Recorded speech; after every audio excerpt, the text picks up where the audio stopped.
ನಮಸ್ತೆ ಎಲ್ಲರಿಗೂ ಮತ್ತೊಮ್ಮೆ ನನ್ನ ಯೂಟ್ಯೂಬ್ ಚಾನಲ್ಗೆ ಸ್ವಾಗತ. ಸೊ ಇವತ್ತಿನ ಕ್ಲಾಸಲ್ಲಿ ನಾವೇನ್ ಮಾಡ್ತಾ ಇದ್ದೀವಿ, ಮಾಲಿಕ್ಯುಲರ್ ಬೇಸಿಸ್ ಆಫ್ ಇನ್ಹೆರಿಟೆನ್ಸ್ ನ ಅಂತಿಮ concept, the last concept, that is DNA finger printing ಬಗ್ಗೆ ನಾವು ಇವತ್ತೇನ್ ಮಾಡ್ತಾ ಇದ್ದೀವಿ, ತಿಳ್ಕೊಳ್ತಾ ಇದ್ದೀವಿ. ಸೊ ಹಾಗಾದ್ರೆ ಲೇಟ್ ಮಾಡೋದ್ ಬೇಡ, ನಾವೇನ ಸ್ಟಡಿ ಮಾಡೋಣ ಇವತ್ತಿನ ಕ್ಲಾಸಲ್ಲಿ. That is DNA finger printing.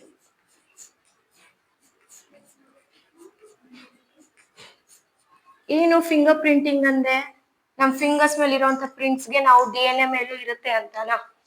ಇಲ್ಲಿ DNA ಫಿಂಗರ್ ಪ್ರಿಂಟಿಂಗ್ ಅಂದ್ರೆ ಏನು, ಸೀಕ್ವೆನ್ಸಸ್. ಸೊ ನಾವು ಹ್ಯೂಮನ್ ಜೀನೋಮ್ ಪ್ರಾಜೆಕ್ಟ್ ಬಗ್ಗೆ ಸ್ಟಡಿ ಮಾಡಿದ್ವಿ, ರೈಟ್? ಸೊ ಅದ್ರಲ್ಲಿ ನಮ್ಗೆ ಏನ್ ಗೊತ್ತಾಯ್ತು, 99 ಎಂಟೈರ್ ಹ್ಯೂಮನ್ ಜೀನೋಮ್ ಅಲ್ಲಿ 99.9% ಏನಿದೆ ಎಲ್ಲ ಮನುಷ್ಯರಲ್ಲೂ, ಎಲ್ಲ ಹೋಮೋಸೆಪಿಯನ್ ಸ್ಪೀಸೀಸ್ ಅಲ್ಲಿ ಸೇಮ್ ಇದೆ. ಬಟ್ 0.1% ಮಾತ್ರ ಏನಾಗಿದೆ, ಇಲ್ಲಿ ಡಿಫ್ರೆಂಟ್ ಇದೆ ಅಲ್ವಾ? ಸೊ ಆ 0.1 ಡಿಫ್ರೆನ್ಸ್ ಏನು, ಇಲ್ಲಿ ನಮ್ಗೆ ಬೇರೆ ಬೇರೆ ಸೀಕ್ವೆನ್ಸಸ್ ಇದೆ, ಬೇರೆ ಬೇರೆ ಜೆನೆಟಿಕ್ ಮೇಕಪ್ ಇದೆಯೋ, ಆ ಕಾರಣಕ್ಕೆ ನಾವೆಲ್ಲ ಬೇರೆ ಬೇರೆ ರೀತಿ ಕಾಣಿಸ್ತಾ ಇದೀವಿ. ಸೊ ಇದು ಬಂದು ನಮ್ಗೆ ಹೇಗ್ ಗೊತ್ತಾಯ್ತು, by human genome project.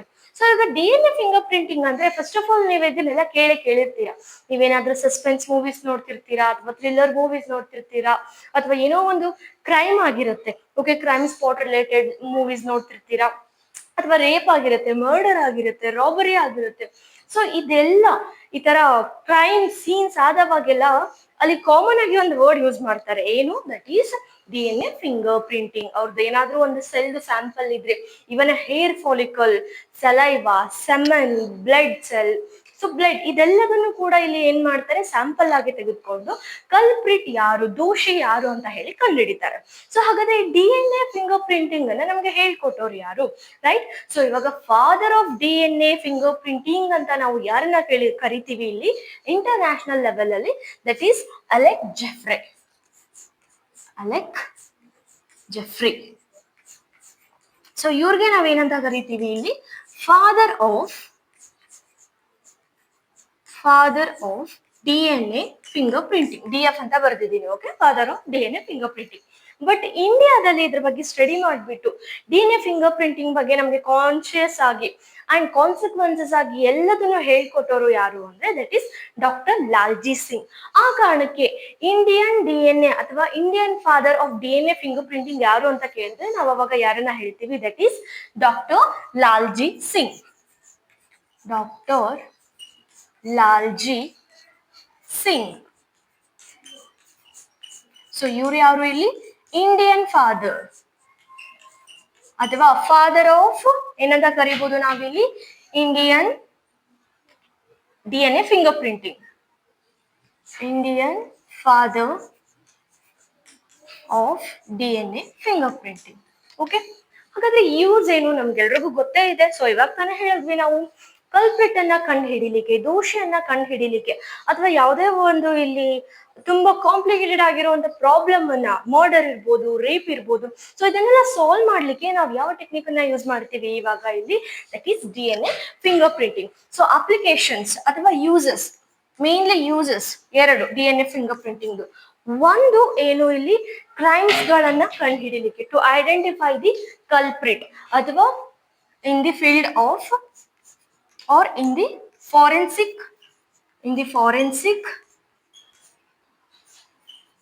or crime related issues ಅಲ್ಲಿ ನಾವೇನ್ ಮಾಡ್ತೀವಿ, ಈ DNA ಫಿಂಗರ್ ಪ್ರಿಂಟಿಂಗ್ ಟೆಕ್ನಿಕ್ ಅನ್ನ ಯೂಸ್ ಮಾಡ್ತೀವಿ.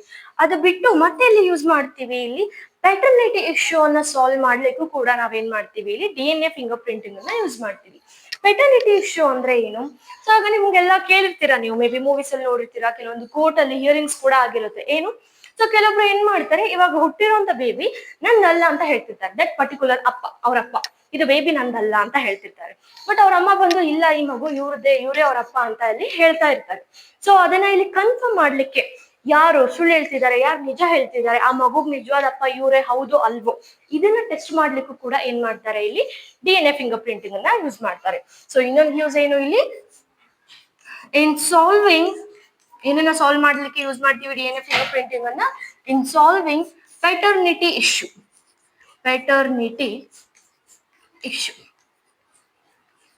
ಇದಕ್ಕೆ ಅಷ್ಟೇ ಅಲ್ಲ, even evolutionary point of view ಅನ್ನ ನೋಡಿದ್ರು ಕೂಡ ನಾವೇನ್ ಮಾಡ್ಬೋದು ಇಲ್ಲಿ, father of the specific organism ಅನ್ನ ಕಂಡು ಹಿಡಿಲಿಕ್ಕೂ ನಾವೇನ್ ಮಾಡ್ತೀವಿ, DNA ಫಿಂಗರ್ ಪ್ರಿಂಟಿಂಗ್ ಅನ್ನ ಇಲ್ಲಿ ಯೂಸ್ ಮಾಡ್ತೀವಿ. ಓಕೆ, ಬಟ್ ಈ DNA ಫಿಂಗರ್ ಪ್ರಿಂಟಿಂಗ್ ಅನ್ನ ನಮಗ್ ಗೊತ್ತಿರೋ ಹಾಗೆ ಏನ್ ಗೊತ್ತಿದೆ ನಮ್ಗೆ, ವಾಟ್ ವಿ ನೋ 99.9% ಏನಿದೆ, human genome is same.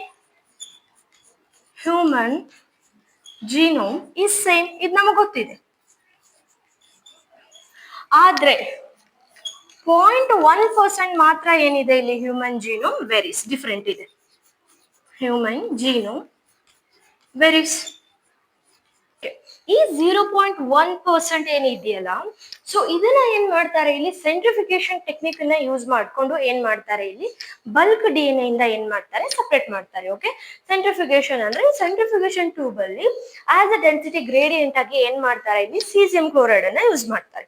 So caesium chloride ಅನ್ನ ಯೂಸ್ ಮಾಡಿ ಸೆಂಟ್ರಿಫಿಕೇಶನ್ ಅನ್ನ ಸ್ಟಾರ್ಟ್ ಮಾಡಿದವಾಗ ಕೆಳಗಡೆ ಹೈ ಡೆನ್ಸಿಟಿ ಇರುವಂತ DNA ಕುತ್ಕೊಳ್ಳುತ್ತೆ, ಅಂಡ್ ಮೇಲ್ಗಡೆ ಏನಿರುತ್ತೆ ಇಲ್ಲಿ ಲೋ ಡೆನ್ಸಿಟಿ ಆಗಿರುವಂತ DNA ಕುತ್ಕೊಳ್ಳುತ್ತೆ. ಸೊ ಇವಾಗ ನಮ್ಗೆ ಈ 0.1% ಆಫ್ ದ DNA ಏನಿದೆಯಲ್ಲ, ದಿಸ್ ಈಸ್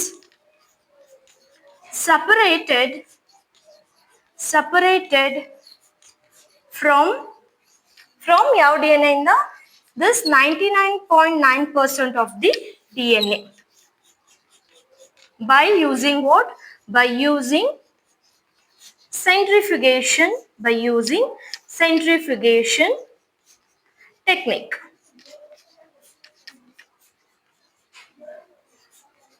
ಓಕೆ, ಸೊ ಯಾವಾಗ ನಾವು ಈ ಸೆಂಟ್ರಿಫಿಕೇಶನ್ ಮಾಡ್ತೀವೋ ಅವಾಗ ನಮ್ಗೆ ಏನ್ ಸಿಕ್ಕುತ್ತೆ, ಇಲ್ಲಿ ಒಂದು ಗ್ರಾಫ್ ಸಿಕ್ಕುತ್ತೆ. ಅಬ್ಸರ್ವೇಷನ್ ಮೇಲೆ ನಮ್ಗೆ ಈ ಗ್ರಾಫ್ ಅಲ್ಲಿ, ಸೊ ಎಕ್ಸ್ ಆಕ್ಸಿಸ್ ಬಂದು that is density and Y axis ಅಲ್ಲಿ amount of DNA observed, amount of DNA. So ಇಲ್ಲಿ ನಮ್ಗೆ ಓಕೆ, ಇಲ್ಲಿ ಏನ್ ಸಿಕ್ಕುತ್ತೆ ನಮ್ಗೆ, ಒಂದು ಗ್ರಾಫ್ ಅಲ್ಲಿ ಮೊದಲು ಒಂದು ಪೀಕ್ ಲೆವೆಲ್ ತೋರಿಸುತ್ತೆ, ಆಮೇಲೆ ಇನ್ನೊಂದು slow peak. This is high peak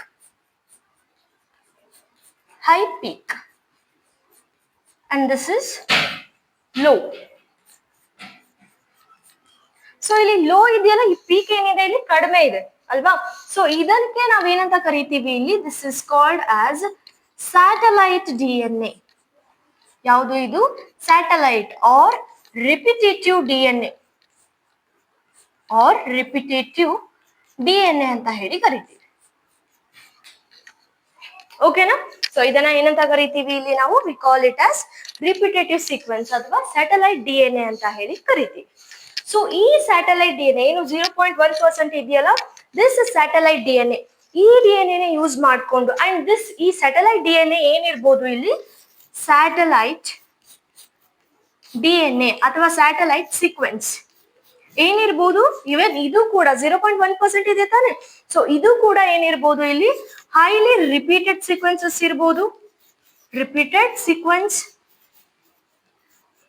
and as well as unique, different ಕೂಡ ಇರುತ್ತೆ ಒಬ್ರಿಂದ ಇನ್ನೊಬ್ರಿಗೆ. ಬಿಕಾಸ್ ನಾವು ಯಾವ್ದನ್ನ ತಗೊಳ್ತಾ ಇದೀವಿ ಇಲ್ಲಿ, we are not taking 99.9% of the genome, ಈ 0.1% ಅನ್ನ ಮಾತ್ರ ತಗೊಳ್ತಿದೀವಿ. ಸೊ ಈ 0.1% ಆಫ್ ದ ಜೀನೋಮ್ ಅಲ್ಲೂ ಕೂಡ ಸೀಕ್ವೆನ್ಸಸ್ ಏನಾಗಿರ್ಬೋದು, ರಿಪೀಟೆಡ್ ಇರ್ಬೋದು ಅಂಡ್ ಯೂನಿಕ್ ಕೂಡ ಇರುತ್ತೆ, ಎರಡೂ. ಸೊ ಯೂನಿಕ್ ಇರೋ ಕಾರಣಕ್ಕೆ ನಾವೆಲ್ಲರೂ ಏನಿದೀವಿ ಇಲ್ಲಿ, ಬೇರೆ ಬೇರೆ ರೀತಿ ಇದೀವಿ. ಬಟ್ ಸೇಮ್ ಎಕ್ಸಾಕ್ಟ್ ಆಗಿ ನಾವು ಎಲ್ಲೂ ನೋಡ್ಬೋದು 100% ಆಫ್ ದ ಜೀನೋಮ್ ಸೇಮ್ ಇದೆ ಅಂತ ಆದ್ರೆ, that is only in case of monozygotic twins. ಓಕೆನಾ. ಸೊ ಅಲ್ಲಿ ಮಾತ್ರ ಏನಿರುತ್ತೆ, 100% ಜೀನೋಮ್ ಮ್ಯಾಚ್ ಆಗ್ತಾ ಇರುತ್ತೆ. ಅದು ಬಿಟ್ರೆ ಬೇರೆ ಯಾವ ಚಾನ್ಸಸ್ ಅಲ್ಲೂ ನಾವು ಏನ್ ಮಾಡಕ್ ಆಗಲ್ಲ ಇಲ್ಲಿ, 100% ಜೀನೋಮ್ ಅನ್ನ ಪರ್ಫೆಕ್ಟ್ ಆಗಿ ಇಲ್ಲಿ ನಮ್ಗೆ ನೋಡ್ಲಿಕ್ಕೆ ಆಗಲ್ಲ. ಓಕೆನಾ. ಸೊ ಹಾಗಾಗಿ ಯೂನಿಕ್ ಇರೋ ಕಾರಣಕ್ಕೇನೆ ನಾವೆಲ್ಲರೂ ಕೂಡ ಏನಿದೀವಿ ಇಲ್ಲಿ, ಒಬ್ರಿಂದ ಒಬ್ರು ನೋಡ್ಲಿಕ್ಕೆ ಡಿಫ್ರೆಂಟ್ ಆಗಿದ್ದೀವಿ. ಸೊ ಹಾಗಾದ್ರೆ ಈ ಸ್ಯಾಟಲೈಟ್ DNA ಅಂದ್ರೆ ಏನು ಅಂತ ಗೊತ್ತಾಯ್ತು ನಮ್ಗೆ. ಈ 0.1% ಆಫ್ ದ DNA ಒಳಗಡೆನೆ ಕೆಲವೊಂದು ಸೀಕ್ವೆನ್ಸಸ್ ಏನಾಗಿರುತ್ತೆ ಇಲ್ಲಿ, ರಿಪೀಟ್ ಆಗಿರುತ್ತೆ. For example AGTC, AGTC. So ಈ ರೀತಿ ಈ ಸೀಕ್ವೆನ್ಸ್ ಏನಾಗಿರುತ್ತೆ, ಸುಮಾರು ಸಾರಿ ಏನಾಗಿರುತ್ತೆ ಇಲ್ಲಿ, ರಿಪೀಟ್ ಆಗಿರುತ್ತೆ. ಆ ಕಾರಣಕ್ಕೆ ಇದಕ್ಕೆ ನಾವೇನಂತ ಕರಿತೀವಿ ಇಲ್ಲಿ, ರಿಪೀಟೆಡ್ ಸೀಕ್ವೆನ್ಸಸ್ಗಳು. ಸೊ ಇಲ್ಲಿ 3 ಇದೆ. ಏನ್ ಹೇಳಿದೆ ನಾನಿಲ್ಲಿ, AGTC 3 ಇದೆ. ಬರೀ 1, 2 3 ಮೂರ್ ಸರಿ ಮಾತ್ರ ರಿಪೀಟ್ ಆಗಿರುತ್ತಾ? ನೋ. ಅದ್ ಮೇ ಬಿ ಇಲ್ಲಿ 7 ಟೈಮ್ಸ್ ಆಗಿರ್ಬೋದು, 9 ಟೈಮ್ಸ್ ಆಗಿರ್ಬೋದು, 11 ಟೈಮ್ಸ್ ಕೂಡ ಏನಾಗಿರ್ಬೋದು ಇಲ್ಲಿ ರಿಪೀಟ್ ಆಗಿರ್ಬೋದು. ಸೊ ಈ ಸ್ಯಾಟಲೈಟ್ ಡಿ ಎನ್ ಎನ ನಾವೇನ್ ಮಾಡ್ತೀವಿ, ತಿರ್ಗಾ ಇಲ್ಲಿ ಸ್ಯಾಟಲೈಟ್ ಡಿ ಎನ್ ಎ ಒಳಗಡೆ ಅಂದ್ರೆ ಈ ರಿಪೀಟೆಡ್ ಸೀಕ್ವೆನ್ಸಸ್ ಒಳಗಡೆನೆ ತಿರ್ಗಾ 2 ಟೈಪ್ಸ್ ಆಫ್ ಡಿ ಎನ್ ಎಗಳನ್ನ ಏನ್ ಮಾಡ್ತೀವಿ ನಾವಿಲ್ಲಿ ಸ್ಟಡಿ ಮಾಡ್ತೀವಿ. ಸೊ ಅದ್ ಯಾವ್ದು ಅಂತ ನೋಡೋಣ.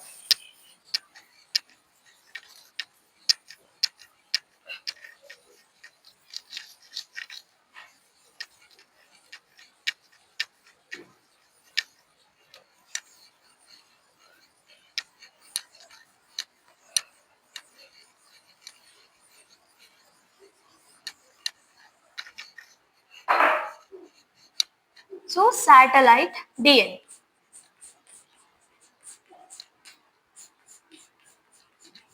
ಎಷ್ಟು ಟೈಪ್ಸ್ ಇದೆ ಅಂತ ಹೇಳಿದೆ ನಾನಿಲ್ಲಿ? 2 ಟೈಪ್ಸ್. ಓಕೆ, ಯಾವ ಬೇಸಿಸ್ ಮೇಲೆ ಅಂದ್ರೆ ಕಂಪೋಸಿಷನ್, ಆ ಸೀಕ್ವೆನ್ಸ್ ಯಾವ ನೈಟ್ರೋಜನ್ ಬೇಸ್ ಇಂದ ಆಗಿದೆ, ಹಾಗೆ ಆ ಸೀಕ್ವೆನ್ಸ್ ಲೆಂತ್ ಎಷ್ಟಿದೆ, ಅಂಡ್ ಹಾಗೆ ಆ ಸೀಕ್ವೆನ್ಸ್ ಎಷ್ಟು ಸಾರಿ ರಿಪೀಟ್ ಆಗಿದೆ, ನಂಬರ್ ಆಫ್ ರಿಪೀಟ್ಸ್ ಕೂಡ ಎಷ್ಟು ಆಗಿದೆ ಅಂತ ಹೇಳಿ. So satellite D N A ಎಷ್ಟು ಟೈಪ್ಸ್ ಇದೆ ಇಲ್ಲಿ? 2 ತರ. First one is mini satellite. Mini satellite and ಎರಡನೇದು ಬಂದು micro satellite. Micro satellite.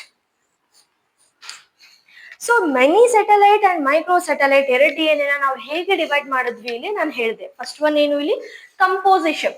So mini satellite ಅಲ್ಲಿ ಕಂಪೋಸಿಷನ್ ಅಂದ್ರೆ ಜಾಸ್ತಿ ಯಾವ್ದು ಇರುತ್ತೆ ಇಲ್ಲಿ? 80 ರಿಚ್ ರೀಜನ್ಸ್ ಇರುತ್ತೆ ಈ ಸೀಕ್ವೆನ್ಸ್ ಅಲ್ಲಿ. ಲೈಕ್ ಇದೊಂದು ಇದೆ ಇಲ್ಲಿ ಡಿ ಎನ್ ಎ ಸೆಗ್ಮೆಂಟ್ ಅಥವಾ ಪಾರ್ಟ್ ಅಂದ್ರೆ 80 ಈ ರೀಜನ್ ಅಥವಾ ಈ ಬೇಸಿಸ್ ಗಳು ಜಾಸ್ತಿ ಇರುತ್ತೆ. ಅದೇ ಮೈಕ್ರೋಸೆಟಲ್ ಅಲ್ಲಿ ಇಲ್ಲಿ 80 ಇದೆ ಅಂದ್ರೆ ಆಬ್ವಿಯಸ್ಲಿ ಇಲ್ಲಿ ಯಾವ್ದಿರುತ್ತೆ?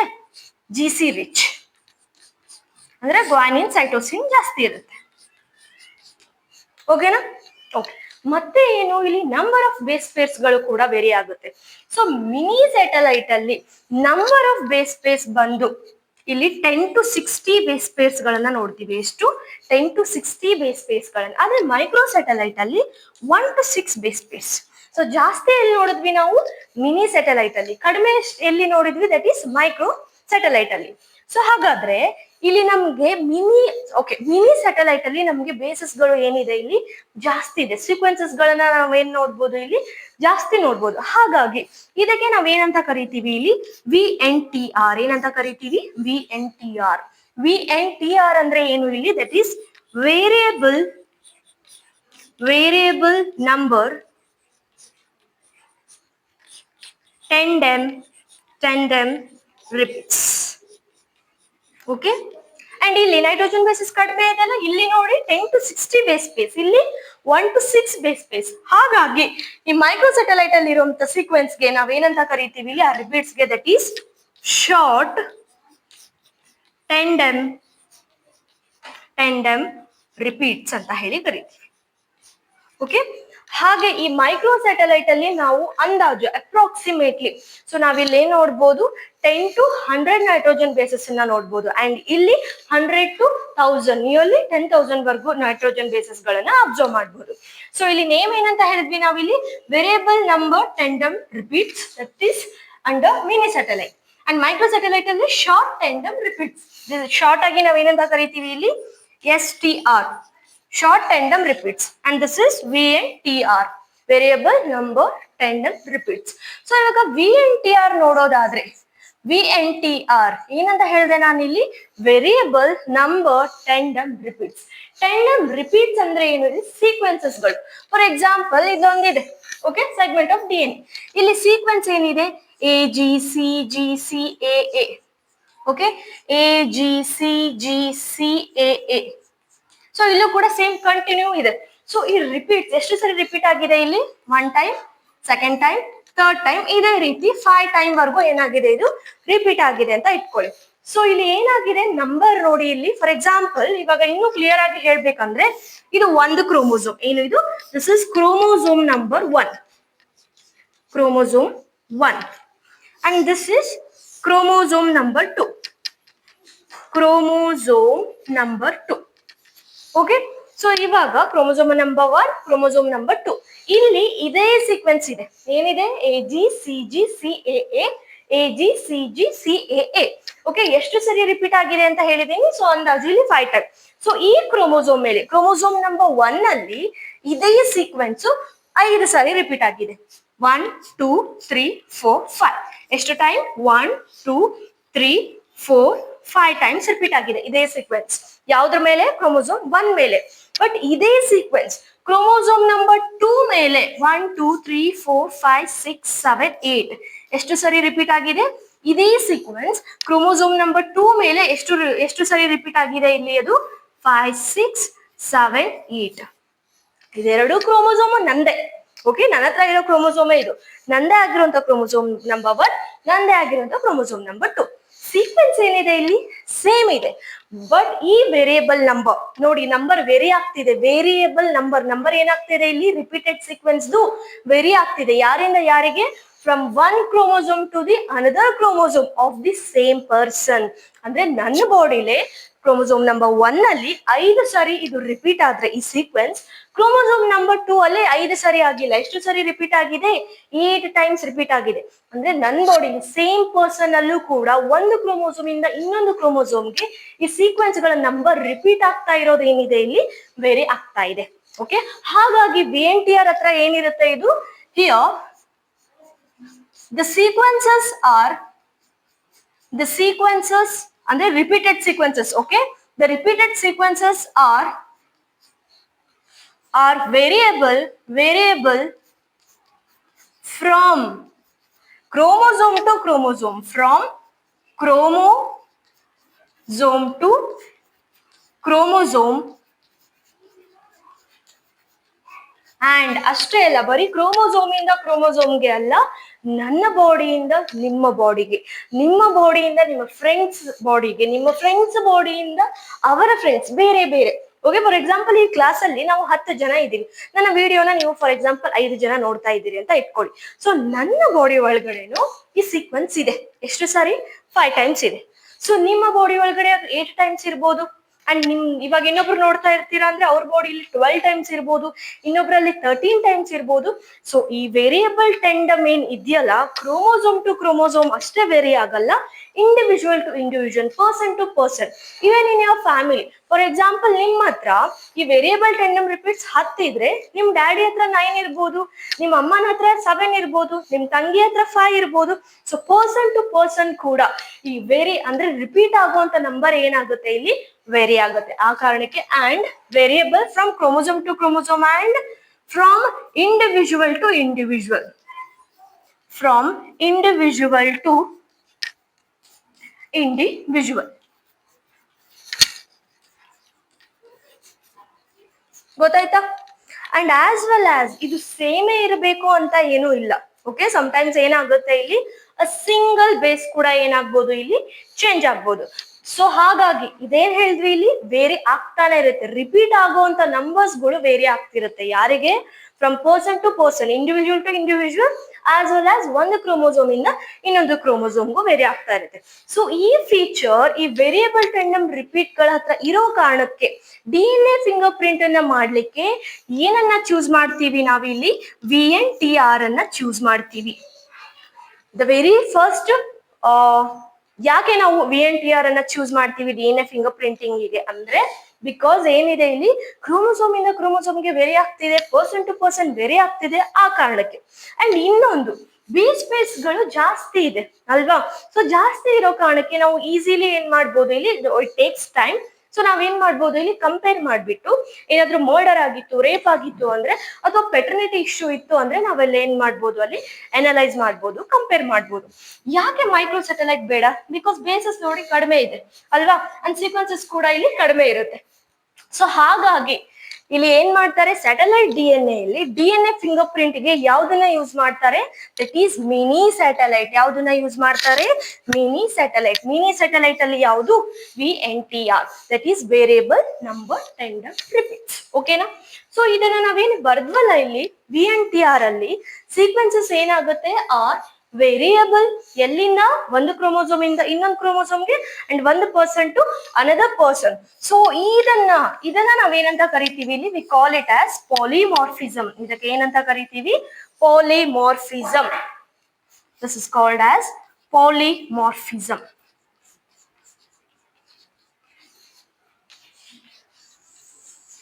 ಏನಂತ ಕರಿತೀವಿ ಇದಕ್ಕೆ? ಪಾಲಿಮಾರ್ಫಿಸಮ್.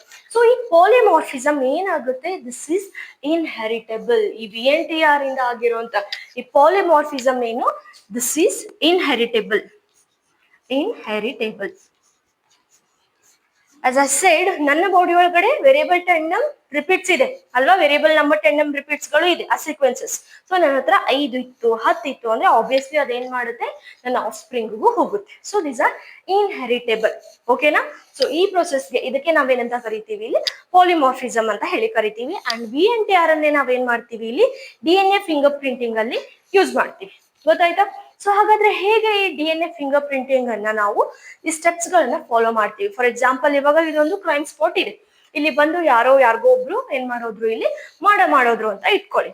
ಸೊ ಹೋದ್ಮೇಲೆ ಅವ್ರಿಗೆ ಗೊತ್ತಿದ್ದೋ ಗೊತ್ತಿಲ್ಲದೇನೋ ಕಲ್ಪಿಡ್ದು ಏನಿರುತ್ತೆ ಇಲ್ಲಿ, ಮೇ ಬಿ ಹೇರ್ ಫಾಲಿಕಲ್ ಇರ್ಬೋದು, ಸಲೈವ ಇರ್ಬೋದು, ಅಥವಾ ಜಗಳ ಮಾಡ್ಕೊಂಡು ಏನಾದ್ರು ಅಲ್ಲಿ ಮರ್ಡರ್ ಆಗಿದ್ರೆ ಅವ್ರದ್ದು ಬ್ಲಡ್ ಬಿದ್ದಿರ್ಬೋದು ಅಲ್ವಾ. ಸೊ ಈ ರೀತಿ ಎನಿ ಪಾರ್ಟ್ ಆಫ್ ಅವರ್ ಬಾಡಿಲಿ ಪ್ರತಿಯೊಂದು ಸೆಲ್ ಕೂಡ ಇದರಿಂದ ಫಾರ್ಮ್ ಆಗಿದೆ. ಇಲ್ಲಿ ಸೆಲ್ ಅಲ್ಲಿ ಏನ್ ಪ್ರೆಸೆಂಟ್ ಇದೆ, DNA ಪ್ರೆಸೆಂಟ್ ಇದೆ ಅಲ್ವಾ. ಸೊ ಎನಿ ಪಾರ್ಟ್ ಆಫ್ ಬಾಡಿನ ನಾವೇನ್ ಮಾಡ್ಬೋದು, ಇಲ್ಲಿ DNA ನ ತಗೊಳ್ಬಹುದು ಅದರಿಂದ. ಸೊ ಇವಾಗ ನಾವೇನ್ ಮಾಡೋಣ, ಇಲ್ಲಿ steps of DNA fingerprinting ಅನ್ನ ನೋಡೋಣ. Steps of DNA finger printing.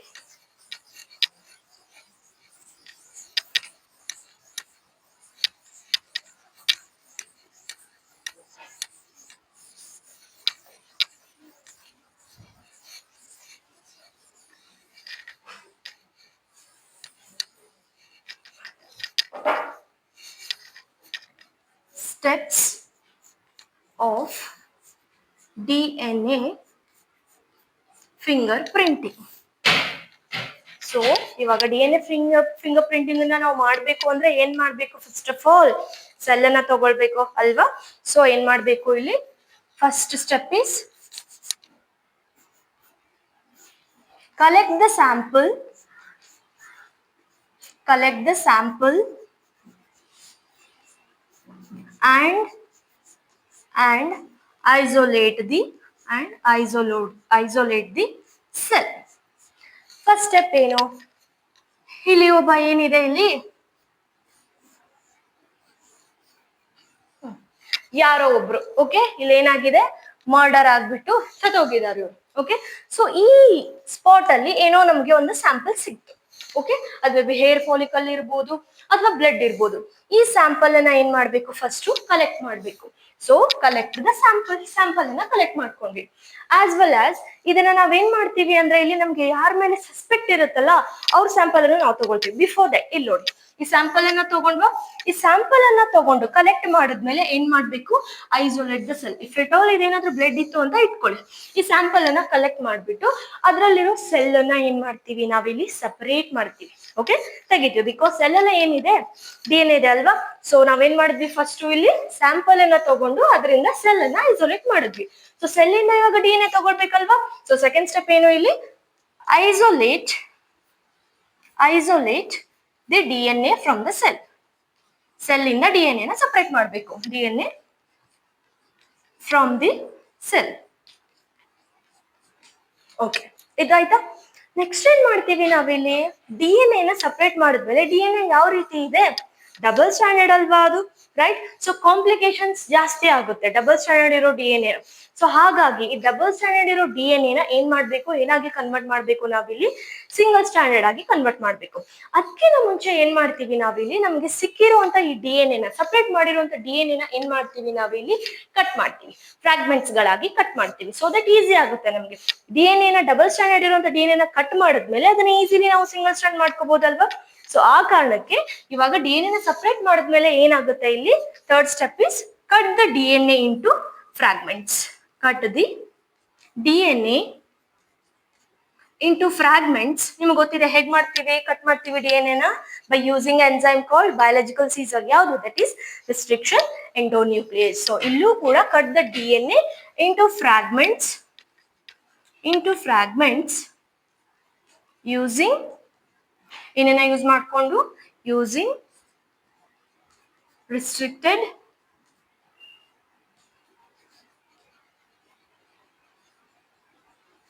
or restriction endonuclease. Okay, ಈ ಎಂಜೈಮ್ ಅನ್ನ ಯೂಸ್ ಮಾಡ್ಕೊಂಡು ನಾವೇನ್ ಮಾಡ್ತೀವಿ, ಇಲ್ಲಿ ಡಬಲ್ ಸ್ಟ್ಯಾಂಡರ್ಡ್ DNA ನ ಕಟ್ ಮಾಡ್ತೀವಿ. ಸೊ ಕಟ್ ಮಾಡಿದ್ಮೇಲೆ ಡಬಲ್ ಸ್ಟ್ಯಾಂಡರ್ಡ್ DNA ಏನಾಗ್ಬೇಕು ನಮ್ಗೆ, ಇಲ್ಲಿ ಡಬಲ್ ಸ್ಟ್ಯಾಂಡರ್ಡ್ DNA ಏನಾಗ್ಬೇಕು, ಸಿಂಗಲ್ ಸ್ಟ್ಯಾಂಡರ್ಡ್ DNA ಆಗ್ಬೇಕು. ಆವಾಗ ನಾವು ಈಸಿಲಿ ಏನ್ ಮಾಡ್ಬೋದು, ಫರ್ದರ್ ಸ್ಟೆಪ್ಸ್ ಅನ್ನ ಫಾಲೋ ಮಾಡ್ಬೋದು. ಬಟ್ ಹೇಗೆ ಮಾಡ್ತೀವಿ, by using denaturation. Okay, so ಎರಡು ಸ್ಟ್ರಾಂಡ್ ಗಳ ಮಧ್ಯೆ ಏನು ಇಲ್ಲಿ ನಮ್ಗೆ ಕಾಂಪ್ಲಿಮೆಂಟರಿ ಸ್ಟ್ರಾಂಡ್ ಇರುತ್ತೋ, ಹೈಡ್ರೋಜನ್ ಬಾಂಡ್ ಇರುತ್ತಲ್ಲ, ಅದನ್ನ ಬ್ರೇಕ್ ಮಾಡಬೇಕು. So that is the denaturation by heating and all. So ಇದಕ್ಕೆ ನಾವು ಇಲ್ಲಿ ಡಿನ್ಯಾಚುರೇಷನ್ ಅಂತ ಕರಿತೀವಿ. ಸೊ ಇವಾಗ ಏನ್ ಸಿಕ್ತು ನಮ್ಗೆ, ಸಿಂಗಲ್ ಸ್ಟ್ಯಾಂಡರ್ಡ್ DNA ಸಿಕ್ತಾ, ರೈಟ್. ಸೊ ಇವಾಗ ಈ ಸಿಂಗಲ್ ಸ್ಟ್ಯಾಂಡರ್ಡ್ DNA ನ ನಾವೇನ್ ಮಾಡ್ತೀವಿ, ಇಲ್ಲಿ electrophoresis by using technique called Jal electrophoresis, ಅದನ್ನ ಯೂಸ್ ಮಾಡ್ಕೊಂಡು ಏನ್ ಮಾಡ್ತೀವಿ ನಾವು, ಇವಾಗ ಆ ಜಲ್ ಮೇಲೆ ಹಾಕ್ತೀವಿ. ಸೊ ಏನ್ ಮಾಡ್ಬೇಕು ಇವಾಗ, by using gel electrophoresis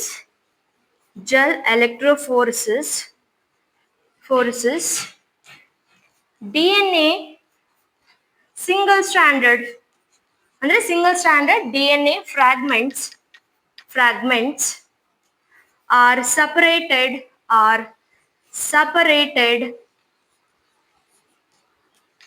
size wise separate ಆಗುತ್ತೆ. ಹೆಂಗೆ, ಸೊ ಇವಾಗ ಹೇಳೋದಾದ್ರೆ, ಜಸ್ಟ್ ಮಿನಿಟ್. ಸೊ ನಮ್ಗೆ ಏನ್ ಸಿಕ್ತು ಅಂತ ಹೇಳಿದೆ ನಾನು, ಇಲ್ಲಿ ಎಂಡೋನ್ಯೂಕ್ಲಿಯಸ್. ಓಕೆ, ಎಂಡೋನ್ಯೂಕ್ಲಿಯಸ್ ಎಂಜೈಮ್ ಇಂದ ನಾವೇನ್ ಮಾಡಿದ್ವಿ, ಇಲ್ಲಿ ರಿಸ್ಟ್ರಿಕ್ಟೆಡ್ ಎಂಡೋನ್ಯೂಕ್ಲಿಯಸ್ ಇಂದ DNA ನ ಏನ್ ಮಾಡಿದ್ವಿ, ಕಟ್ ಮಾಡಿದ್ಮೇಲೆ ಡಬಲ್ ಸ್ಟ್ಯಾಂಡ್ ಇರೋ DNA ನ ಸಿಂಗಲ್ ಸ್ಟ್ಯಾಂಡ್ ಮಾಡ್ಕೊಂಡ್ವಿ ಬೈ ಡಿನ್ಯಾಚುರೇಷನ್. ಅದಾದ್ಮೇಲೆ ಆ ಸಿಂಗಲ್ ಸ್ಟ್ಯಾಂಡರ್ಡ್ DNA ಗಳನ್ನ ನಾವೇನ್ ಮಾಡ್ತೀವಿ, ಇವಾಗ ಸಪರೇಟ್ ಮಾಡ್ತೀವಿ based on their size. Okay, so ಯಾವ ಮೆಥಡ್ ಅನ್ನ ಯೂಸ್ ಮಾಡ್ಕೊಂಡು, by using gel electrophoresis. Okay, ಇದೇನಿದೆ, ಇಲ್ಲಿ ಒಂದು ಜಲ್ ಎಲೆಕ್ಟ್ರೋಫೋರೆಸಿಸ್ ಇದೆ. ಓಕೆ, ಇದ್ರ ಮೇಲೆ ಏನ್ ಹಾಕಿದ್ದಾರೆ, ಇಲ್ಲಿ ಜಲ್. ಯಾವ ಜಲ್ ಅನ್ನ ಹಾಕಿರ್ತಾರೆ, ಅಗ್ರೋಸ್ ಜಲ್. ಓಕೆ, ಬೇಸ್ ಇದು ಸ್ಟ್ರಾಂಗ್ ಬೇಸ್. ಸೊ ಇದ್ರ ಮೇಲೆ ಏನನ್ನ ಹಾಕಿದ್ವಿ ನಾವು, ಇಲ್ಲಿ ಏನ್ ಹಾಕಿದ್ವಿ ಅಂತ ಹೇಳಿದ್ವಿ, ದಟ್ ಈಸ್ ಇಲ್ಲಿ DNA ಫ್ರಾಗ್ಮೆಂಟ್ಸ್ ಗಳನ್ನ. ಸೊ ಇಲ್ಲಿ ಜಲ್ ಎಲೆಕ್ಟ್ರೋಫೋರೆಸಿಸ್ಗೆ ಇಲ್ಲಿ ಏನನ್ನ ಕೊಟ್ಟಿರ್ತಾರೆ, ಎಲೆಕ್ಟ್ರಿಕಲ್ ಕರೆಂಟ್ ಸಪ್ಲೈ ಇರುತ್ತೆ ಇದೆ. ಓಕೆನಾ, ಅಂಡ್ ಇಲ್ಲಿ ಪಾಸಿಟಿವ್ ಮತ್ತೆ ನೆಗೆಟಿವ್ ಕ್ಯಾಥೋಡ್ಸ್ ಇರುತ್ತೆ. ನಮಗ್ ಗೊತ್ತು DNA ಏನು, ಇಲ್ಲಿ that is negatively charged fragment ಅಲ್ವಾ, ಫಾಸ್ಫರಿಕ್ ಆಸಿಡ್ ಇರೋ ಕಾರಣಕ್ಕೆ. ಸೊ ಯಾವಾಗ ಜಲ್ ಎಲೆಕ್ಟ್ರೋಫೋರೆಸಿಸ್ ಇದ್ರ ಮೇಲೆ, ಅಗ್ರೋಸ್ ಜಲ್ ಮೇಲೆ ನಾವೇನ್ ಹಾಕ್ತಿವಿ, ಇಲ್ಲಿ ಇದೇನೇ ಫಿಂಗರ್ ಪ್ರಿಂಟ್ಸ್ ಗಳನ್ನ ಹಾಕ್ಬಿಟ್ಟು ಜಲ್ ಅನ್ನ ಸ್ಟಾರ್ಟ್ ಮಾಡ್ತೀವೋ ಎಲೆಕ್ಟ್ರೋಫೋರೆಸಿಸ್ ನ, ಆವಾಗ ಇಲ್ಲಿ DNA ಫ್ರಾಗ್ಮೆಂಟ್ಸ್ ಇಲ್ಲಿ ಈಕ್ವಲ್ ಆಗಿ ಕಟ್ ಆಗಿರಲ್ಲ. ಒಂದು ಜಾಸ್ತಿ ಲೆಂತ್ ಇದೆ, ಇನ್ನೊಂದು ಕಡಿಮೆ ಇರುತ್ತೆ ಈಚ್ ಫ್ರಾಗ್ಮೆಂಟ್. ಸೊ ಯಾವ್ದು ಇಲ್ಲಿ ಜಾಸ್ತಿ ಲೆಂತ್ ಇರುತ್ತೆ, ಹೆವಿ ಇರುತ್ತೋ ಅದು ಇಲ್ಲಿ ಕೆಳಗಡೆ ಕೊಡುತ್ತೆ. ಓಕೆ, ಲೈಟ್ ಇರೋದು ಮೇಲ್ಗಡೆ ಕೊಡುತ್ತೆ. ಅಂದ್ರೆ ಹೈಯರ್ ಇಲ್ಲಿ ಹೆವಿ ಇರುವಂತ ಫ್ರಾಗ್ಮೆಂಟ್ಸ್ ಕೆಳಗಡೆ ಸೆಟಲ್ ಆದ್ರೆ, ಕಡಿಮೆ ಇರುವಂತ ಅಥವಾ ಲೆಂತ್ ಕಡಿಮೆ ಇರುವಂತ ಫ್ರಾಗ್ಮೆಂಟ್ಸ್ ಮೇಲ್ಗಡೆ ಸೆಟಲ್ ಆಗುತ್ತೆ. ಈ ರೀತಿ ಫ್ರಾಗ್ಮೆಂಟ್ಸ್ ಗಳು ಅಕಾರ್ಡಿಂಗ್ ಟು ದೇರ್ ಸೈಜ್ ಏನಾಗುತ್ತೆ, ಇಲ್ಲಿ ಸಪರೇಟ್ ಆಗುತ್ತೆ. ಎಲ್ಲಿ, ಈ ಜಲ್ ಎಲೆಕ್ಟ್ರೋಸಿಸ್ ಮೇಲೆ. ಯಾವ ಜಲ್ ಅನ್ನ ಯೂಸ್ ಮಾಡಿದ್ವಿ, ಅಗ್ರೋಸ್ ಜಲ್ ಅನ್ನ ಯೂಸ್ ಮಾಡಿದ್ವಿ. ಕ್ಲಿಯರ್ ಇದು. ಸೊ ಇದಾದ್ಮೇಲೆ ಇದು ಇಲ್ಲೇ ಇರಕ್ಕಾಗುತ್ತಾ, ನೋ. ಜಲ್ ಏನು, ಇದು ಡೆಲಿಕೇಟ್. ಸ್ವಲ್ಪ ಜಲ್ ಏನಾದ್ರೂ ಡಿಸ್ಟರ್ಬ್ ಆದ್ರೆ ತಿರ್ಗಾ ಫ್ರಾಗ್ಮೆಂಟ್ಸ್ ಗಳು ಏನಾಗುತ್ತೆ, ಇಲ್ಲಿ ಮಿಕ್ಸ್ಅಪ್ ಆಗ್ಬಿಡುತ್ತೆ. ಓಕೆ, ತಿರ್ಗಾ ಮತ್ತೆ ಸ್ಟಾರ್ಟಿಂಗ್ ಇಂದ ಮಾಡ್ಬೇಕಾಗುತ್ತೆ ಎಲ್ಲ ಪ್ರೊಸೆಸ್. ಆ ಕಾರಣಕ್ಕೆ ನೆಕ್ಸ್ಟ್ ಸ್ಟೆಪ್, ಈ ಸಪರೇಟ್ ಆಗಿರುವಂತ ಫ್ರಾಗ್ಮೆಂಟ್ಸ್ ಅನ್ನ ಎಲ್ಲಿಗೆ ಟ್ರಾನ್ಸ್ಫರ್ ಮಾಡ್ತೀವಿ ನಾವು, ಇಲ್ಲಿ we transfer it on a nylon ಅಥವಾ ನೈಟ್ರೋಸೆಲ್ಯುಲೋಸ್. ಸೊ ಏನ್ ಮಾಡ್ತೀವಿ ನೆಕ್ಸ್ಟ್, ಇಲ್ಲಿ the fragments are transferred to or transferred on the nylon or nitrocellulose. Okay, ಈ processಗೆ the transfer of these fragments to nylon or nitrocellulose, ಇದಕ್ಕೆ ನಾವೇನಂತ ಕರಿತೀವಿ, ಇಲ್ಲಿ batting ಅಂತ ಹೇಳಿ ಕರಿತೀವಿ. ಎಸ್ಪೆಷಲಿ ಇಲ್ಲಿ ಸದರ್ನ್ ಬ್ಲಾಟಿಂಗ್ ಅಂತ ಹೇಳಿ ಕರಿತೀವಿ.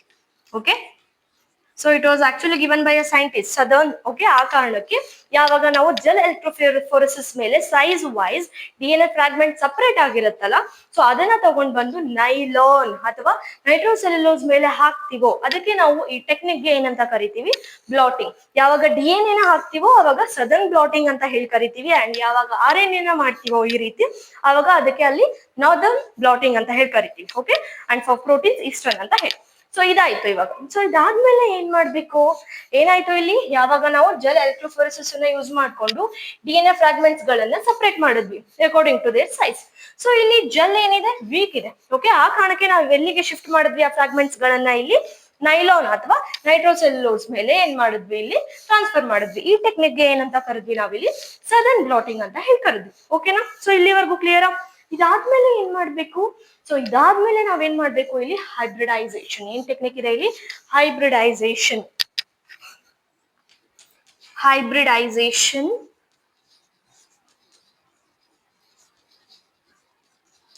of the single stranded DNA fragments ತಾನೆ, of the single stranded DNA fragments with the VNTR probe. ಯಾವ probe ಇಂದ, VNTR probe. ಏನು ಮ್ಯಾಮ್ ಹಿಂಗಂದ್ರೆ, ಸೊ ಇವಾಗ ನೋಡಿ, ನೈಟ್ರೋಸೆಲ್ಯುಲೋಸ್ ಅಥವಾ ನೈಲಾನ್ ಮೇಲೆ ಏನ್ ಮಾಡಿದೀವಿ ನಾವ್ ಇವಾಗ, ಆಲ್ರೆಡಿ DNA ಫ್ರಾಗ್ಮೆಂಟ್ಸ್ ಅನ್ನ ಹಾಕಿದೀವಿ. ಓಕೆ, ಇದೇನು ಇಲ್ಲಿ, ದಿಸ್ ಇಸ್ ನೈಲಾನ್. ಓಕೆ, ಈ ಲೇಯರ್ ಮೇಲೆ ನಾವೇನ್ ಹಾಕಿದೀವಿ, ಆಲ್ರೆಡಿ ಇಲ್ಲಿ DNA ಫ್ರಾಗ್ಮೆಂಟ್ಸ್ ಗಳನ್ನ ಹಾಕಿದೀವಿ, ಸಪರೇಟ್ ಆಗಿರುವಂತ DNA ಫ್ರಾಗ್ಮೆಂಟ್ಸ್ ಇದು. ಓಕೆ, ಸೊ ಇದನ್ನ ಹೈಬ್ರಿಡೈಸೇಷನ್ ಮಾಡ್ಬೇಕು ನಾವು. ಈ ಫ್ರಾಗ್ಮೆಂಟ್ಸ್ ಅನ್ನ ಏನ್ ಮಾಡ್ಬೇಕು, ಹೈಬ್ರಿಡೈಸೇಷನ್ ಮಾಡ್ಬೇಕು. ಹೇಗೆ ಹೈಬ್ರಿಡೈಸೇಷನ್ ಮಾಡ್ತೀವಿ, by using what, the VNTR probe. So VNTR ಅಂದ್ರೆ ನಿಮಗೆ ಆಲ್ರೆಡಿ ಗೊತ್ತು, that is variable number tandem repeats ಅಲ್ವಾ.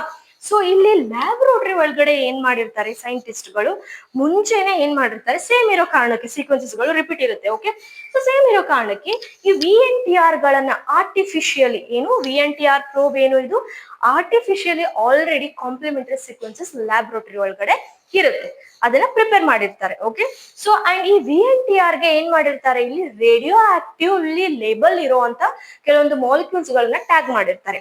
ಸೊ ಅದಕ್ಕೆ ನಾವ್ ಏನಂತ ಕರಿತೀವಿ, ಇಲ್ಲಿ VNTR ಪ್ರೋಬ್. ಸೊ ಇಲ್ಲಿ ಫಾರ್ ಎಕ್ಸಾಂಪಲ್ ಇದು ಒಂದು VNTR ಪ್ರೋಬ್ ಇದೆ, ಇದು VNTR ಪ್ರೋಬ್, ಇದು VNTR ಪ್ರೋಬ್. ಇಲ್ಲೇನು ಶೇಡ್ ಮಾಡ್ತಿದ್ದೀನಲ್ಲ, these are radio active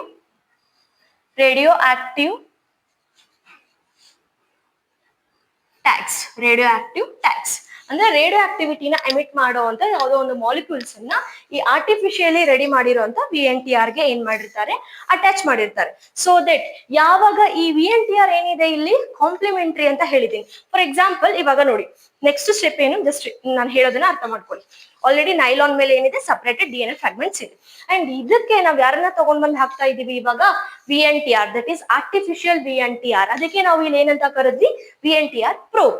so ಈ ಆರ್ಟಿಫಿಷಿಯಲ್ ಅಥವಾ ಈ VNTR ಪ್ರೋಬ್ಗೆ ಏನ್ ಅಟ್ಯಾಚ್ಡ್ ಇದೆ, ಇಲ್ಲಿ ರೇಡಿಯೋ ಆಕ್ಟಿವ್ಲಿ ಲೇಬಲ್ ಇರುವಂತ ಮಾಲಿಕ್ಯೂಲ್ಸ್ ಗಳನ್ನ ಟ್ಯಾಗ್ ಮಾಡಿದ್ದಾರೆ. ಅಂದ್ರೆ ಅದು ಲೈಟ್ ಅನ್ನ ಏನ್ ಮಾಡುತ್ತೆ, ಇಲ್ಲಿ ಎಮಿಟ್ ಮಾಡುತ್ತೆ. ಸೊ ಇವಾಗ ಇವುಗಳನ್ನ ತಗೊಂಡ್ ಬಂದು ಇಲ್ಲಿ ನೈಲಾನ್ ಮೇಲೆ ಹಾಕ್ದವಾಗ, ಫಾರ್ ಎಕ್ಸಾಂಪಲ್ ಇಲ್ಲಿ AGT ಇದೆ ಅಂತ ಇಟ್ಕೊಳ್ಳಿ. ಓಕೆ, ದಿಸ್ ಪರ್ಟಿಕ್ಯುಲರ್ ಫ್ರಾಗ್ಮೆಂಟ್ ಮೇಲೆ ಸೀಕ್ವೆನ್ಸ್. ಸೊ ಇವಾಗ ನಾನು ಇಲ್ಲಿ ಏನ್ ಮಾಡ್ತೀನಿ, ಈ VNTR ಗಳನ್ನ ಇಲ್ಲಿ ಹಾಕ್ತೀನಿ. ಹಾಕ್ದವಾಗ ಇದು ಹುಡುಕುತ್ತೆ ಕಾಂಪ್ಲಿಮೆಂಟರಿಟಿ ಯಾವುದು, ಇದು ಆಲ್ರೆಡಿ ಏನೇನೋ ಇಟ್ಕೊಂಡ್ ಬಂದಿದೆ ಇಲ್ಲಿ, ದಟ್ ಈಸ್ TCA ಇದೆ ಅಂತ ಇಟ್ಕೊಳ್ಳಿ. ಓಕೆ, ಇದ್ರ ಮೇಲೆ ಆಲ್ರೆಡಿ ಆರ್ಟಿಫಿಷಿಯಲ್ ಗೊತ್ತಿರೋದು. ಸೊ ಅದ್ ಬಂದು ಎಲ್ಲಿ ಕಾಂಪ್ಲಿಮೆಂಟರಿ ಬೇಸ್ ಅನ್ನ ಕುತ್ಕೊಳ್ಳುತ್ತೆ, ಇಲ್ಲಿ A ಇದ್ರೆ TC, G with C and T with A. So ಇಲ್ಲಿ ಬಂದು ಏನ್ ಮಾಡ್ತು, ಇಲ್ಲಿ ಏನಾಯ್ತು, ಕಾಂಪ್ಲಿಮೆಂಟರಿ ಸೀಕ್ವೆನ್ಸ್ ಆಗಿ ಇದ್ರ ಜೊತೆ ಕುತ್ಕೊಳ್ತು. ಸುಮ್ನೆ ಬಂತ ಏನಿದೆ, ಇಲ್ಲಿ ರೇಡಿಯೋ ಆಕ್ಟಿವ್ ಆಗಿರುವಂತ ಒಂದು ಏನಿದೆ, ಇಲ್ಲಿ ಮಾಲಿಕ್ಯೂಲ್ ಇದೆ, ಟ್ಯಾಗ್ ಇದೆ. ಸೊ ಇದು ಫಾರ್ ಎಕ್ಸಾಂಪಲ್ ಇದು ಬ್ಲೂ ಕಲರ್ ನ ಎಮಿಟ್ ಮಾಡ್ತಿದೆ ಅಂದ್ರೆ, ಸೊ ನಾನು ಇಲ್ಲಿ ನೋಡ್ದವಾಗ್ಲೂ ಕೂಡ ಇದೇನಿರುತ್ತೆ, ಇಲ್ಲಿ ಬ್ಲೂ ಕಲರ್ ಅನ್ನ ಎಮಿಟ್ ಮಾಡ್ತಾ ಇರುತ್ತೆ ಅಲ್ವಾ. ಅದೇ ರೀತಿ ಈ ಪ್ರೋಬ್ ಕೂಡ ಬಂದು ಏನ್ ಮಾಡುತ್ತೆ, ಈ ಸೀಕ್ವೆನ್ಸ್ ಗೆ ಬಂದು ಏನ್ ಮಾಡುತ್ತೆ, ಇಲ್ಲಿ ಕಾಂಪ್ಲಿಮೆಂಟರಿ ಸೀಕ್ವೆನ್ಸ್ ಆಗಿ ಕುತ್ಕೊಳ್ಳುತ್ತೆ. ಅದ್ರ ಹತ್ರನು ಏನಿದೆ, ಇಲ್ಲಿ ಬ್ಲೂ ಕಲರ್ ಇರ್ಬೋದು, ರೆಡ್ ಕಲರ್ ಇರ್ಬೋದು. ಸೊ ಯಾವ ಕಲರ್ದು ಇಲ್ಲಿ ರೇಡಿಯೋ ಆಕ್ಟಿವ್ ಮಾಲಿಕ್ಯೂಲ್ ಅನ್ನ ಆಡ್ ಮಾಡಿರ್ತೀವೋ ಅದು ಇಲ್ಲಿ ಹೈಬ್ರಿಡೈಸ್ ಆದವಾಗ ನಮ್ಗೆ ಅಲ್ಲಿ ಏನ್ ಕಾಣುತ್ತೆ, ಆ ಲೈಟ್ ಕಾಣುತ್ತೆ. ಹಾಗಾದ್ರೆ ಈ VNTR ಪ್ರೋಬ್ ಏನ್ ಮಾಡಿದೆ, ಇಲ್ಲಿ ಒಳಗಡೆ ಇರೋಂತ ಈ DNA ಫ್ರಾಗ್ಮೆಂಟ್ ಜೊತೆ ಹೋಗ್ಬಿಟ್ಟು ಏನ್ ಮಾಡಿದೆ, ಇಲ್ಲಿ ಕಾಂಪ್ಲಿಮೆಂಟಾರಿಟಿನ ತೋರಿಸ್ತಾ ಇದೆ ಅಂತ ಹೇಳಿ ಗೊತ್ತಾಗುತ್ತೆ. ಬಟ್ ಇದು ನಮ್ಗೆ ಹೆಂಗ್ ಗೊತ್ತಾಗುತ್ತೆ, ಜಸ್ಟ್ ಹೈಬ್ರಿಡೈಸೇಷನ್ ಮಾಡಿದ ತಕ್ಷಣ ಗೊತ್ತಾಗುತ್ತಾ? No, the last step is auto radiography. ಯಾವುದು? ಆಟೋ ರೇಡಿಯೋಗ್ರಫಿ ಅಂದ್ರೆ ಬೈ ಎಕ್ಸ್ರೇ. ಎಕ್ಸ್ರೇ ಇಲ್ಲಿ ನೋಡಿದವಾಗ, ಓಕೆ, ಈ ಟೆಕ್ನಿಕ್ ಆಟೋ ರೇಡಿಯೋಗ್ರಫಿನ ನೋಡಿದವಾಗ ನಮ್ಗೆ ಏನ್ ಗೊತ್ತಾಗುತ್ತೆ, ಈ ರೀತಿ ಗೊತ್ತಾಗುತ್ತೆ. ಹೌದು, ಈ ಆರ್ಟಿಫಿಷಿಯಲಿ ನಾವೇನು ಇಲ್ಲಿ ನಮ್ಮ ಲ್ಯಾಬ್ರೋಟರಿ ಒಳಗಡೆ ಪ್ರಿಪೇರ್ ಮಾಡಿದ್ವಲ್ಲ ಸೀಕ್ವೆನ್ಸಸ್, 10 ನಮ್ ರಿಪೀಟ್ಸ್ ಇತ್ತಲ್ಲ, ವೇರಿಯಬಲ್ 10 ನಂಬರ್ 10 ನಮ್ ರಿಪೀಟ್ಸ್, ಅದು ಬಂದು ಏನಾಗಿದೆ, ಇಲ್ಲಿ ನಮಗೆ ಸ್ಯಾಂಪಲ್ ಅಲ್ಲಿ ಸಿಕ್ಕಿರುವಂತ DNA ಫ್ರಾಗ್ಮೆಂಟ್ಸ್ ಗಳನ್ನ ನಾವೇನು ಸಪರೇಟ್ ಮಾಡಿದ್ವಲ್ಲ ಅದ್ರೊಟ್ಟಿಗೆ ಹೋಗಿ ಏನಾಗಿದೆ ಇದು, ಇನ್ ಕೇಸ್ ಇದಕ್ಕೆ ಇಲ್ಲಿ ಕಾಂಪ್ಲಿಮೆಂಟರಿಟಿ ಆಗುವಂತದಿದ್ರೆ ಈ ರೀತಿ ಏನ್ ಮಾಡುತ್ತೆ, ಕಾಂಪ್ಲಿಮೆಂಟರಿಟಿ ತೋರಿಸುತ್ತೆ. ಬಟ್ ಇಲ್ಲಿ ಇಲ್ಲ ಅಂದ್ರೆ ಏನ್ ಮಾಡಲ್ಲ, ಅದು ಕಾಂಪ್ಲಿಮೆಂಟರಿಟಿ ತೋರ್ಸಲ್ಲ. ಅಂಡ್ ಲೈಟ್ ಎಮಿಟ್ ಆಗೋದು ಕೂಡ ನಮಗೆ ಎಕ್ಸ್ರೇ ಅಲ್ಲಿ ನೋಡಿದವಾಗ ಕೂಡ ಗೊತ್ತಾಗತ್ತೆ. ಓಕೆ, ಸೊ ಈ ರೀತಿ ಆಯ್ತು ಅಂದ್ರೆ ಎಸ್ ಕರೆಕ್ಟ್ ಇದೆ, ಇಲ್ಲಿ ನಮ್ಗೆ ರಿಸಲ್ಟ್ ಗೊತ್ತಾಯ್ತು ಅಂತ ಹೇಳಿ. ಗೊತ್ತಾಯ್ತಾ? So these are the sum of the steps of the DNA fingerprinting. So ಇನ್ನೊಂದ್ಸರಿ ರೀಕಾಲ್ ಮಾಡೋದಾದ್ರೆ, let me tell you, first of all ಏನ್ ಮಾಡ್ತೀವಿ ನಾವು, ಸ್ಯಾಂಪಲ್ ಅನ್ನ ತಗೊಳ್ತೀವಿ. ದಟ್ ಮೇ ಬಿ ಹೇರ್ ಇರ್ಬೋದು, ಬ್ಲಡ್ ಇರ್ಬೋದು, ಸಲೈವಾ ಇರ್ಬೋದು, ಸಿಮನ್ ಇರ್ಬೋದು. ಓಕೆ, ಸೊ ಅದನ್ನ ಏನ್ ಮಾಡ್ತೀವಿ, ಸ್ಯಾಂಪಲ್ ಅನ್ನ ತಗೊಂಡು ಅದ್ರಲ್ಲಿ ಸೆಲ್ ಅನ್ನ ಸಪರೇಟ್ ಮಾಡ್ತೀವಿ, ಸೆಲ್ ಅನ್ನ ಎತ್ಕೊಳ್ತೀವಿ. ಆ ಸೆಲ್ ಅನ್ನ ತಿರ್ಗಾ ಏನನ್ನ ಎತ್ಕೊಳ್ತೀವಿ, ಸಪರೇಟ್ ಮಾಡ್ತೀವಿ, DNA. ಸೊ ಅದಾದ್ಮೇಲೆ ಏನ್ ಮಾಡ್ತೀವಿ, ಆ DNA ಡಬಲ್ ಸ್ಟ್ಯಾಂಡರ್ಡ್ ಇರೋ ಕಾರಣಕ್ಕೆ ಕಾಂಪ್ಲಿಕೇಶನ್ ಜಾಸ್ತಿ ಆಗುತ್ತೆ. ಆ ಕಾರಣಕ್ಕೆ ಅದನ್ನ ರಿಸ್ಟ್ರಿಕ್ಟೆಡ್ ಎಂಡೋನ್ಯೂಕ್ಲಿಯಸ್ ಎಂಜೈಮ್ ಅನ್ನ ಯೂಸ್ ಮಾಡ್ಕೊಂಡು ಕಟ್ ಮಾಡ್ತೀವಿ. ಡಬಲ್ ಸ್ಟ್ಯಾಂಡರ್ಡ್ ಇರೋ ಕಾರಣಕ್ಕೆ ಡಿನೆಚುರೇಷನ್ ಮಾಡ್ಬಿಟ್ಟು ಈಸಿ ಆಗ್ಲಿ ಅನ್ನೋ ಕಾರಣಕ್ಕೆ. ಇಲ್ಲಿ ನೋಡಿ, ಬರೀ ಡಬಲ್ ಸ್ಟ್ಯಾಂಡರ್ಡ್ ಇದ್ಬಿಟ್ಟಿದ್ರೆ ಈ VNTR ಮಾಡಕ್ ಆಗ್ತಿತ್ತ, ಹೈಬ್ರಿಡೈಸೇಷನ್ ಮಾಡಕ್ ಆಗ್ತಿತ್ತ? ನೋ. ಸೊ ಇವಾಗ ಡಿನೆಚುರೇಷನ್ ಮಾಡ್ಬಿಟ್ಟು ಡಬಲ್ ಸ್ಟ್ಯಾಂಡರ್ಡ್ DNA ಇರೋದನ್ನ ಸಿಂಗಲ್ ಸ್ಟ್ಯಾಂಡ್ ಮಾಡ್ಕೊಳ್ತೀವಿ. ಅಂಡ್ ಅದನ್ನ ನಾವ್ ಎಲ್ ಮಾಡ್ತೀವಿ, ಸಪರೇಟ್ ಮಾಡ್ಲಿಕ್ಕೆ, ಸೈಜ್ ವೈಸ್ ಸಪರೇಟ್ ಆಗಿ ಅರೇಂಜ್ ಆಗ್ಲಿಕ್ಕೆ ಎಲ್ಲಿ ಹಾಕ್ತಿವಿ, ಜೆಲ್ ಎಲೆಕ್ಟ್ರೋಫೋರೆಸಿಸ್ ಟೆಕ್ನಿಕ್ ಅನ್ನ ಯೂಸ್ ಮಾಡ್ಕೊಳ್ತೀವಿ. ಓಕೆ, ಅಂಡ್ ಪಾಸಿಟಿವ್ ಅಲ್ಲಿ ಅದೇ negative, that is anode and cathode ಇರುತ್ತೆ. DNA ನೆಗೆಟಿವ್ ಇರೋ ಕಾರಣಕ್ಕೆ ಏನ್ ಮಾಡುತ್ತೆ, ಅದು ಪಾಸಿಟಿವ್ ಇರೋ ಹತ್ರ ಹೋಗಿ ಕುತ್ಕೊಳ್ಳುತ್ತೆ, ಅರೇಂಜ್ ಆಗುತ್ತೆ. ಅಂಡ್ ಲಾರ್ಜರ್ ಫ್ರಾಗ್ಮೆಂಟ್ಸ್ ಕೆಳಗಡೆ ಸೆಟಲ್ ಆದ್ರೆ ಸ್ಮಾಲರ್ ಫ್ರಾಗ್ಮೆಂಟ್ಸ್ ಮೇಲ್ಗಡೆ ಸೆಟಲ್ ಆಗುತ್ತೆ. ಇಲ್ಲಿ ಜೆಲ್, ಆಗ್ರೋಸ್ ಜೆಲ್ ಏನಿದೆ ವೀಕ್, ಆ ಕಾರಣಕ್ಕೆ ಎಲ್ಲಿಗೆ ಶಿಫ್ಟ್ ಮಾಡ್ತೀವಿ, ನೈಲಾನ್ ಅಥವಾ ನೈಟ್ರೋ ಸೆಲ್ಯುಲೋಸ್ ಮೇಲೆ ಮಾಡ್ತೀವಿ. ಓಕೆನಾ? ಅದಾದ್ಮೇಲೆ ಏನನ್ನ ಇಂಟ್ರೊಡ್ಯೂಸ್ ಮಾಡ್ತೀವಿ, ಇಲ್ಲಿ VNTR ಪ್ರೋಬ್, ಅಂದ್ರೆ ಆರ್ಟಿಫಿಷಿಯಲಿ ಲ್ಯಾಬ್ ಅಲ್ಲಿ ಕೆಲವೊಂದು ಕಾಂಪ್ಲಿಮೆಂಟರಿ ಸೀಕ್ವೆನ್ಸ್ ಅನ್ನ ನಾವೇನ್ ಮಾಡಿರ್ತೀವಿ, ಪ್ರಿಪೇರ್ ಮಾಡಿರ್ತೀವಿ. ಅದ್ರ ಒಟ್ಟಿಗೆ ಏನನ್ನ ಆಡ್ ಮಾಡ್ತೀವಿ, ನಮ್ಗೆ ಗೊತ್ತಾಗ್ಬೇಕಲ್ವಾ ಇದೇ VNTR ನಾವು ಕಳ್ಸಿರೋದು ಅಥವಾ ಅಪ್ಲೈ ಮಾಡಿರೋದು ಅಂತ ಹೇಳಿ. ಸೊ ಅದಕ್ಕೆ ಏನ್ ಮಾಡ್ತೀವಿ ನಾವು, ಎಕ್ಸ್ರೇ ನಮ್ಗೆ ಕಾಣ್ಬೇಕು ಅನ್ನೋ ಕಾರಣಕ್ಕೆ ಇಲ್ಲಿ ರೇಡಿಯೋ ಆಕ್ಟಿವ್ ಆಗಿರುವಂತ ಒಂದು ಟ್ಯಾಗ್ ಅಥವಾ ಒಂದು ಮಾಲಿಕ್ಯೂಲ್ ಅನ್ನ ಅದಕ್ಕೆ ಅಟ್ಯಾಚ್ ಮಾಡ್ಬಿಟ್ಟು ಕಳಿಸ್ತೀವಿ. ಅಂಡ್ ಅದೇನಾದ್ರೂ VNTR ಪ್ರೋಬ್ ಒಳಗಡೆ ಹೋದ್ಮೇಲೆ ಅದಕ್ಕೆ ಕಾಂಪ್ಲಿಮೆಂಟರಿಟಿ ಆಗಿರೋ ಒಂದು ಸೀಕ್ವೆನ್ಸ್ ಸಿಕ್ತು ಅಂದ್ರೆ ಅದು ಹೋಗ್ಬಿಟ್ಟು ಅಲ್ಲಿ ಏನಾಗುತ್ತೆ, ಕಾಂಪ್ಲಿಮೆಂಟರಿಟಿಯ ಫಾರ್ಮ್ ಮಾಡುತ್ತೆ, ಇಲ್ಲ ಅಂದ್ರೆ ಇಲ್ಲ. ಸೊ ಇದನ್ನ ನಾವು ಹೆಂಗೆ ಅಬ್ಸರ್ವ್ ಮಾಡ್ತೀವಿ, by using X ray, that is ಯಾವ್ದು ಆಟೋ ರೇಡಿಯೋಗ್ರಫಿ ಯೂಸ್ ಮಾಡ್ಬಿಟ್ಟು ಕನ್ಫರ್ಮ್ ಮಾಡ್ಕೊಳ್ತೀವಿ. ಓಕೆ, ಗೊತ್ತಾಯ್ತಾ? ಫೈನ್. ಸೊ ಲಾಸ್ಟ್ ಥಿಂಗ್ ಏನು ಅಂದ್ರೆ ನೋಡೋಣ.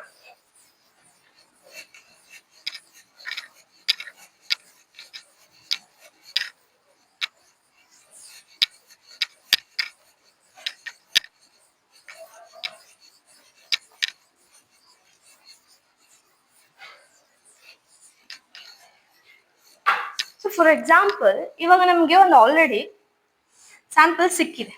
ಓಕೆ, ಸೊ ಇಲ್ಲಿ chromosome number 1, chromosome number 2, chromosome number 3. So ನಾನು ಇಲ್ಲಿ ಬರೀತೀನಿ, ಯಾವ್ದು ಇದು ಸ್ಯಾಂಪಲ್ ಸಿಕ್ಕಿರೋದು, ಯಾವ್ದು ಕ್ರೈಮ್ ಸ್ಪಾಟ್ ಅಲ್ಲಿ. ಇದೇನ್ ಹೇಳಿದೆ, chromosome number 1, chromosome number 2, chromosome number 3. Okay, ಈ ಕ್ರೋಮೋಸೋಮ್ ನಂಬರ್ 1 ಮೇಲೆ VNTR ಎಷ್ಟು ನೋಡಿದೀನಿ ನಾನು, 1, 2, 3 VNTR ಇದೆ. ಅಂಡ್ ಕ್ರೋಮೋಸೋಮ್ 2 ಅಲ್ಲಿ 1, 2 ಇದೆ. ಕ್ರೋಮೋಸೋಮ್ ನಂಬರ್ 3 ಅಲ್ಲಿ 1, 2, 3, 4, 5 ಇದೆ. ಓಕೆ, ಇದು ನಾವು ಸ್ಯಾಂಪಲ್ ಅಲ್ಲಿ ಇಷ್ಟು ಮಾಡ್ಬಿಟ್ಟು ಸಿಕ್ಕಿರುವಂತದ್ದು. ನೆಕ್ಸ್ಟ್ ಇಲ್ಲಿ ನಮ್ಗೆ ಸಸ್ಪೆಕ್ಟ್ಸ್ ಇರ್ತಾರೆ, ಯಾರು ಮಾಡಿರ್ಬೋದು ಅಂತ. ಸಸ್ಪೆಕ್ಟ್ ನಂಬರ್ 1 ಅಂದ್ರೆ ದೋಷಿ ನಂಬರ್ 1, ಸಸ್ಪೆಕ್ಟ್ ನಂಬರ್ 2 ಯಾರ ಮೇಲೆ ಡೌಟ್ ಇರುತ್ತೆ ಅವ್ರದ್ದು ಸ್ಯಾಂಪಲ್ ಅನ್ನ ಕಲೆಕ್ಟ್ ಮಾಡ್ಕೊಂಡು ಸೇಮ್ ಥಿಂಗ್ ಅನ್ನ ಮಾಡ್ತೀವಿ. ಏನ್ ಸ್ಟೆಪ್ಸ್ ನೋಡಿದ್ವಲ್ಲ DNA ಫಿಂಗರ್ ಪ್ರಿಂಟಿಂಗ್, ಅದನ್ನೇ ಮಾಡ್ಬಿಟ್ಟು ನೆಕ್ಸ್ಟ್ ನಮ್ಗೆ ಇಲ್ಲಿ ಸಿಕ್ಕುತ್ತಲ್ಲ ರಿಸಲ್ಟ್. ಸೊ ಇವ್ರದ್ದು chromosome number, same chromosome number, ಅದ್ರ ಮೇಲೆ ಎಷ್ಟು VNTR ಇದೆ ಅಂತ ನೋಡೋಣ ಇವಾಗ ನಾವು. So chromosome number 1, chromosome number 2, chromosome number 3. So ಇಲ್ಲೂ ಕೂಡ chromosome number 1, chromosome number 2, chromosome number 3. ಓಕೆನಾ? ಬಟ್ ಕ್ರೋಮೋಸೋಮ್ ನಂಬರ್ 1 ಮೇಲೆ ಇಲ್ಲಿ ರಿಪೀಟೆಡ್ ಸೀಕ್ವೆನ್ಸಸ್ VNTR ಎಷ್ಟಿದೆ, 2 ಇದೆ. ಅಂಡ್ ಇಲ್ಲಿ ಕ್ರೋಮೋಸೋಮ್ ನಂಬರ್ 2 ಮೇಲೆ ಏನಿದೆ, 5, ಅಂಡ್ 3 ಮೇಲೆ 3 ಇದೆ. ಇದು ಮ್ಯಾಚ್ ಆಗ್ತಾ ಇದೆಯಾ? ಬಿಕಾಸ್ ಇಲ್ಲಿ ಇರುವಂತ ಸಸ್ಪೆಕ್ಟ್ ಏನ್ ಮಾಡಿದೀವಿ ನಾವಿಲ್ಲಿ, ಸ್ಯಾಂಪಲ್ ಅನ್ನ ಕಲೆಕ್ಟ್ ಮಾಡ್ಕೊಂಡು DNA ಫಿಂಗರ್ ಪ್ರಿಂಟಿಂಗ್ ಟೆಸ್ಟ್ ಮಾಡಿದೀವಿ. ಬಟ್ ಇದು ಮ್ಯಾಚ್ ಆಗ್ತಿದ್ಯಾ? ನೋ. ಅದೇ ಇವಾಗ ಸಸ್ಪೆಕ್ಟ್ ನಂಬರ್ 2 ನೋಡೋಣ. ಕ್ರೋಮೋಸೋಮ್ ನಂಬರ್ 1 ಮೇಲೆ 3 ಸೀಕ್ವೆನ್ಸಸ್ ರಿಪೀಟ್ ಆಗಿದೆ, ಅಂಡ್ ಇಲ್ಲಿ 2 ಕ್ರೋಮೋಸೋಮ್ ನಂಬರ್ 2 ಮೇಲೆ, ಕ್ರೋಮೋಸೋಮ್ ನಂಬರ್ 3 ಮೇಲೆ 5. 1 2 3 4 5. ಸೊ ಇಲ್ಲಿ ಎಷ್ಟಿದೆ? 1 2 3 4 5. ಕ್ರೋಮೋಸೋಮ್ ನಂಬರ್ 2 ಹತ್ರ 2, ಅಲ್ಲೂ ಕೂಡ 2, ಇಲ್ಲಿ 3, ಅಲ್ಲಿ ಕೂಡ 3. Chromosome number 1. ಸೊ ಇದು ಎಕ್ಸಾಕ್ಟ್ ಆಗಿ ಇದಕ್ಕೆ ಮ್ಯಾಚ್ ಆಗ್ತಾ ಇದೆ ಅಲ್ವಾ? ಆ ಕಾರಣಕ್ಕೆ ಸಸ್ಪೆಕ್ಟ್ 2 ನ ನಾವೇನಂತ ಇಲ್ಲಿ ಕನ್ಸಿಡರ್ ಮಾಡ್ತೀವಿ, ದಿಸ್ ಆಸ್ ಅ ಕಲ್ಪ್ರಿಟ್, ಇವರೇ ಮಾಡಿದ್ದು ಅಂತ ಹೇಳಿ ಇಲ್ಲಿ ಏನಾಗುತ್ತೆ ಕನ್ಕ್ಲೂಡ್ ಮಾಡ್ತೀವಿ. ಗೊತ್ತಾಯ್ತಾ? So this is about the DNA fingerprinting. So ಈ ರೀತಿ ಏನ್ ಮಾಡ್ತಾರೆ, DNA ಫಿಂಗರ್ ಪ್ರಿಂಟಿಂಗ್ ಅನ್ನ ಪರ್ಫಾರ್ಮ್ ಮಾಡ್ತಾರೆ. ಸೊ ಇಲ್ಲಿಗೆ ಯಾವ ಚಾಪ್ಟರ್ ಮುಗೀತು? That is molecular basis of inheritance complete ಆಯ್ತು. ಸೊ ನೆಕ್ಸ್ಟ್ ಚಾಪ್ಟರ್ ಒಟ್ಟಿಗೆ ನಾವು ಏನ್ ಮಾಡೋಣ, ನಾಳೆಯಿಂದ ಇನ್ನೊಂದು ಹೊಸ ಚಾಪ್ಟರ್ ನ ಕಲ್ತ್ಕೊಳ್ಳೋಣ. Thank you everyone. ಸೊ ಮತ್ತೆ ಐಮ್ ಟೆಲ್ಲಿಂಗ್, ವಿಡಿಯೋಸ್ ಏನಾದ್ರು ನಿಮಗೆ ಹೆಲ್ಪ್ಫುಲ್ ಅನ್ಸಿದ್ರೆ ಪ್ಲೀಸ್ ಸಬ್ಸ್ಕ್ರೈಬ್ ಮಾಡಿ ಮತ್ತೆ ಶೇರ್ ಮಾಡಿ. Thank you. Take care. Bye bye.